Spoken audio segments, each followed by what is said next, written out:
ज्ञान मार्ग और कर्म मार्ग में से कौन सा मार्ग उत्तम बतलाया गया है? यह जानने के लिए हम देखेंगे ईशावास्य उपनिषद के कुछ मंत्रों के अर्थ। नमस्कार, मैं हूं आरुषि। एब्स्ट्रैक्ट टॉक चैनल में आप सभी का स्वागत करती हूं।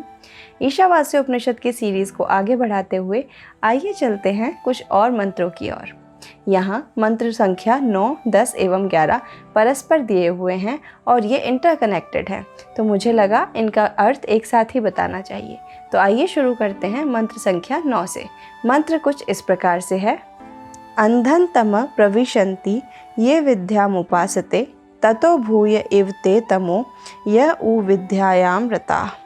जो अविद्या कर्म की उपासना करते हैं वे अविद्या रूप घोर अंधकार में प्रवेश करते हैं, और जो विद्या उपासना में ही रत रहते हैं वे मानो उससे भी अधिक अंधकार में प्रवेश करते हैं।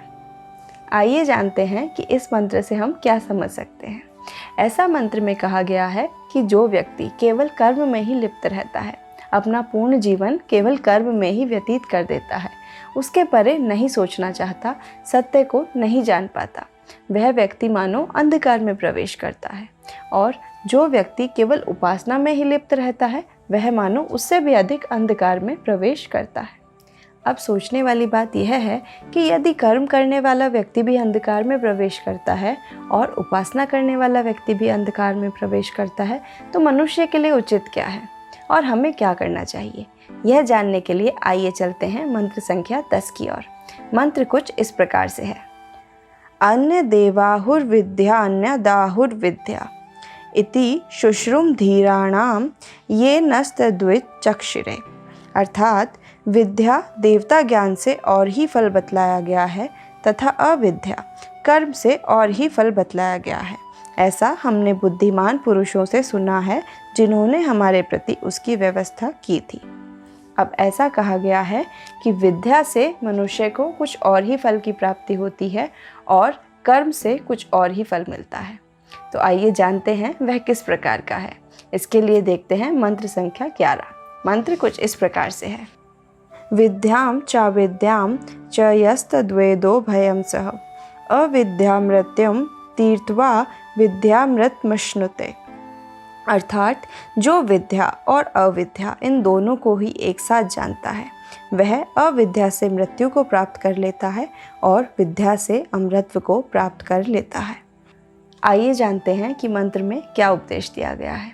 ऐसा कहा गया है कि जो व्यक्ति विद्या और अविद्या अर्थात कर्म और उपासना में परस्पर सामंजस्य बना के रखता है वह कर्म से तो इस मृत्यु लोक को प्राप्त कर लेता है और विद्या से अर्थात ज्ञान से और उपासना से अमृतत्व को प्राप्त कर लेता है।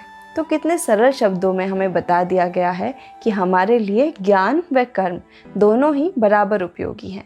अगर दोनों में से कोई एक भी नहीं है तो यह इनकम्प्लीट है। इसलिए हमें परस्पर सामंजस्य के साथ ही कर्म और विद्या में लिप्त रहना चाहिए। कर्म के साथ साथ उपासना कितनी आवश्यक है यह हम इस मंत्र से आसानी से जान सकते हैं। तो देखा आपने, इन तीनों मंत्रों से कितने सरल शब्दों में हमें यह समझ आया कि जीवन का सार क्या है, जीवन में हमें क्या करना चाहिए। ऐसा कहा गया है कि यदि कोई व्यक्ति केवल कर्मों में ही लिप्त रहता है, अगर हम केवल कर्मों को ही यह जीवन मानते हैं, यह मानते हैं कि सिर्फ कर्म करने के लिए ही हम उपस्थित हैं, तो यह भी गलत है। उपासना भी उसके साथ साथ उतनी ही आवश्यक है। और यदि कोई व्यक्ति यह माने कि केवल उपासना से ही ईश्वर प्राप्ति हो जाती है, कर्म ना करना पड़े, तो यह भी गलत है। क्योंकि हम जानते हैं कि यदि कोई भी चीज़ है, अगर कोई भी जीव है इस पृथ्वी पर, तो वह किसी कारण से ही है। और अगर हम यहाँ हैं तो हमारे होने का भी कोई कारण है। हमें अपने कर्म यथावत करने चाहिए, साथ ही साथ उपासना भी करनी चाहिए। ऐसा क्यों? क्योंकि उपासना तो हमें अच्छे कर्मों के लिए मार्गदर्शन देती है और अच्छे कर्मों के फलस्वरूप हमारा जीवन आनंदमय होता चला जाता है। ऐसा मंत्र में कहा गया है कि यदि कर्म अच्छे हैं तो कर्म से तो हम इस मृत्यु लोक को प्राप्त कर लेते हैं, और यदि उपासना से हम ईश्वर को जान पाते हैं तो अमृतत्व को भी प्राप्त कर लेते हैं। एक दिन हमारी आत्मा उस परमात्मा में विलीन ज़रूर हो जाती है। तो यह था इन मंत्रों का अर्थ। कितना सुंदर अर्थ था। इसी तरह के अर्थ जानने के लिए आप हमारे चैनल को सब्सक्राइब कर सकते हैं, क्योंकि हमारी यहाँ पर यही कोशिश रहती है कि हम कुछ ना कुछ अच्छी चीज़ें आपके लिए लेकर आएँ जो कि आपकी लाइफ को एक नेक्स्ट लेवल तक पहुँचा सके।